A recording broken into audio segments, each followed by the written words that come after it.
NCRB की report बताती है कि महिलाओं के ऊपर जो क्राइम के मामलात हैं वो देश भर में लगातार बढ़ रहे हैं और ये आंकड़े किसी और ने नहीं बल्कि भारत सरकार ने खुद जारी किए हैं। विदेशों से आने वाले आंकड़ों को तो सरकार आंख बंद करके कह देती है कि ये झूठे आंकड़े हैं, ये हमें कबूल नहीं है।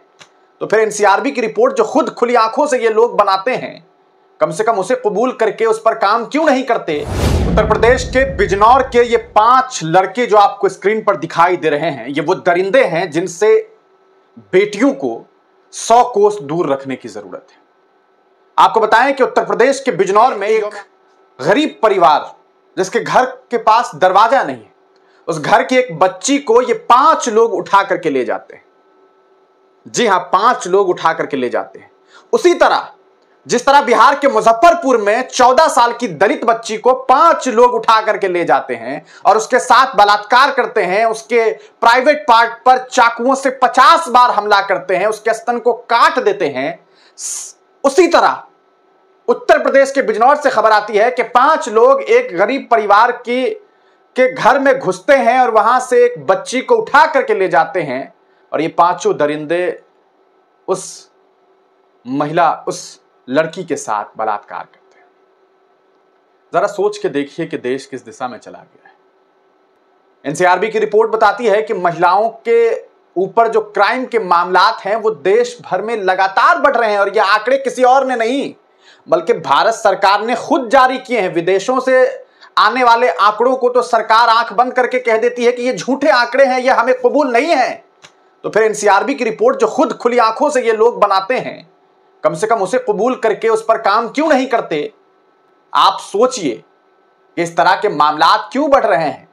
कोलकाता में डॉक्टर मोमिता का रेप होता है, उसके बाद पूरा भारत एकजुट होकर के सड़क पर उतर जाता है, लेकिन सवाल यह है कि इस देश में हर रोज कई बेटियों का बलात्कार हो रहा है, उस पर सरकार क्या कर रही है। क्या लोग सिर्फ सड़क पर उतर करके आंदोलन ही करते रह जाएंगे। यह तो उत्तर प्रदेश का मामला है। अगर आप डॉक्टर मोमिता के साथ हुए रेप कांड पर यह कह रहे हैं कि वहां के सीएम को इस्तीफा दे देना चाहिए, तो क्या सीएम योगी आदित्यनाथ को भी रेजिग्नेशन नहीं दे देना चाहिए। क्या देश के प्रधानमंत्री नरेंद्र मोदी को रेजिग्नेशन नहीं दे देना चाहिए, जिनकी हुकूमत में बिल्किस बानो के बलात्कारियों को सरकार रिहा करवा देती है, बाद में सुप्रीम कोर्ट को हस्तक्षेप करना पड़ता है और उन तमाम लोगों को फिर जेल में डलवाया जाता है। सोच करके देखिए कि देश किस दिशा में चला जा चुका है। आपको बताएं कि बिजनौर का यह मामला सामने आया और इस मामले में ये 5 लोग गिरफ्तार किए गए हैं जिन्होंने अपने चेहरे पर मास्क लगाया हुआ है। ये मास्क चेहरे को छिपाने के लिए लगाया गया है, किसी कीटाणु से बचने के लिए नहीं, क्योंकि इन दरिंदों से बड़े कीटाणु कोई नहीं हो सकते जिससे इस देश की बेटियां महफूज नहीं है, ये हिंदुस्तान महफूज नहीं है। जिस देश में बेटियों को पूजने की बात की जाती है, बेटियों के अंदर भगवान देखने की बात की जाती है, वहां बेटियों के साथ देर रात देर शाम किस तरह से दरिंदगी होती है वो आप तमाम लोग देख रहे हैं। हम आपको बताएं कि इस 5 जो लोग हैं उनके नाम क्या है, क्योंकि आपके लिए यह भी जानना जरूरी है। यूपी के बिजनौर में आधी रात लड़की को घर से अगवा करके गैंगरेप करने वाले ये 5 युवक जो हैं वो अरेस्ट कर लिए गए। इनके मोबाइल में गैंगरेप के वीडियो भी शामिल हैं, यानी कि रेप किया, गैंगरेप किया और वीडियो भी बनाया। इन लोगों के चाल चलन देख लीजिए, पता नहीं इनकी बहनें, इनकी माएं इनसे महफूज रही होंगी कि नहीं। आपको बताएं, ये पुलिस ने विकास, विक्की, लवकुश, विश्वास और विवेक, नाम देखिए कितना खूबसूरत नाम है। विकास, डेवलपमेंट, लवकुश, कितना खूबसूरत नाम, विश्वास, कितने बड़े अविश्वासी, विश्वासघाती ये लोग हैं।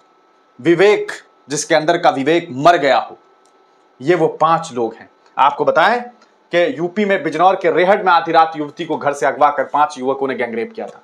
लड़की का परिवार गरीब, उसके घर पर गेट नहीं लगा हुआ था। आरोपियों ने इसी का लाभ उठाया और लड़की को किडनैप करके बाग में बनी कोठरी में ले गए। पुलिस ने विकास, विक्की, लवकुश, विश्वास और विवेक पर एफआईआर दर्ज की है और अब उन्हें गिरफ्तार कर लिया गया। क्या सजा दी जाए, क्या सजा दी जाए, ये सवाल है। सवाल का जवाब तो एक ही है, वो आप भी जानते हैं, सब जानते हैं, लेकिन सवाल ये है कि आखिरकार क्या उन्हें ये सजा मिलेगी। आप तमाम लोग अपनी राय कमेंट सेक्शन में जरूर दीजिए।